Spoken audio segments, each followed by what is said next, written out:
today marks the 30th year of celebrating old-fashioned Christmas at the North Skedallen Heritage Center. Right behind me, they are teaching children how to make lefse from scratch and celebrating Norwegian heritage through all of the Christmas carols, crafts, and food that smells absolutely delicious. Students at Holman Middle School are encouraged by faculty members to think before they send messages on social media apps like Facebook, Instagram, and Twitter. It's becoming a staple in our everyday lives, and teenagers are notorious for being plugged into technology. All the time. I'm pretty much Snapchatting all the time. As students bury their faces in their devices, Holman Middle School is taking the initiative to educate students on digital responsibility. What's a good password, and how often should you change your password, and what kind of social media are you using, and what are you posting? We even get into use of their cell phones for exchanging pictures. Rish says studies show teenagers spend anywhere from 8 to 11 hours using technology every day, which means it's important for students to understand what to share. I think for the most part, all students use social media correctly. They just need to get reminded of when they make a mistake and then how they can correct that mistake. Middle schoolers Sydney and Emily know that apps like Snapchat and Instagram are privileges. 8th graders at Holman Middle School are able to earn the opportunity to use their cell phones during lunch. Don't say anything rude, comments or anything like that. Or don't say anything inappropriate or post anything inappropriate on it. Faculty members say it's crucial for parents to set boundaries. I think for the most part, all students use social media correctly. They just need to get reminded of when they make a mistake and then how they can correct that mistake. Students say that they enjoy using social media, but like everything, it has a time and a place. Put my phone in another room so I'm not tempted to go on it. And while they have fun using social media, they realize that no app will ever replace a true human connection. A few years ago, Wendy and Simon Johnson decided they wanted to teach their children that Christmas is a time to show compassion towards others. It's hard enough when you can't afford to, have basic needs, let alone buy Christmas presents. So I thought, you know what, we could buy Christmas presents for other kids that live in the same neighborhood. And that's just what they did, taking money away from their own Christmas to make someone else's a bit brighter.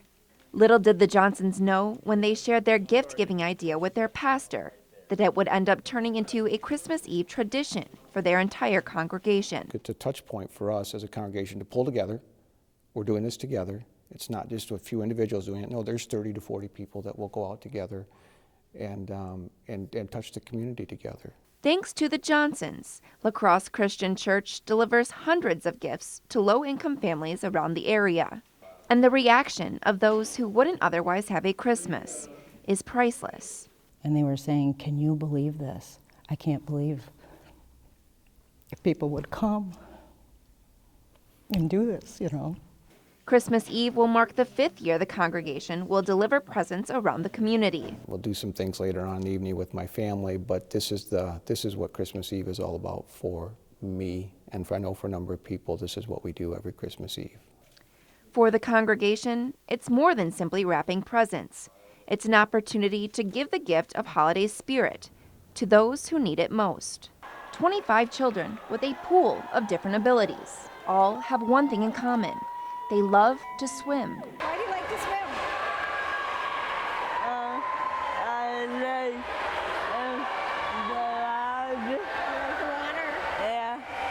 The La Crosse Area Family YMCA's adaptive swim meet allows children the opportunity to compete in their favorite sport. Carrie Engish, La Crosse Area Family YMCA's inclusion specialist, says the swim meet is a highly anticipated event for the participants. This event is really unique because swimmers of different ability levels don't always get these exciting high-energy events to be able to be a part of, and this event just allows them to have a swim meet that works exactly at their pace. They have the comfortability of a volunteer buddy in the pool with them to swim with. They have their parents and their friends and family cheering them on, and it's just a really great environment for them to feel comfortable but also confident. The pool deck filled with chants, cheers, and a feeling of success. I wear barbed play. No matter what race the swimmers competed in, whether the 100-meter relay or the 25-yard front crawl, Each swimmer received a medal after their race, a small reminder that no matter what the disability, they are able to accomplish anything they set their mind to. In La Crosse, Camille Walter, WXOW News 19. When you think of a homecoming dance, one may envision a high school gym decorated with balloons and streamers. But not for Haven Dulick. Her sophomore homecoming is a bit different. I was diagnosed with POTS, and so they were kind of concerned that something would happen for the dance. So they thought it was best that I stayed home. So she did just that, while the rest of her classmates from Winona Senior High School enjoyed homecoming last month. But that didn't sit well with Stephanie Andreessen Stevens, who heard about Haven's story on Facebook. My husband and I had actually met in high school at our homecoming dance my sophomore year.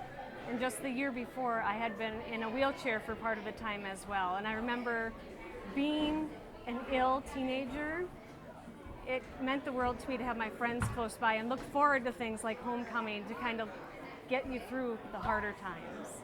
So Stephanie decided to pay it forward, coordinating with Haven's dad to create a night she'd never forget.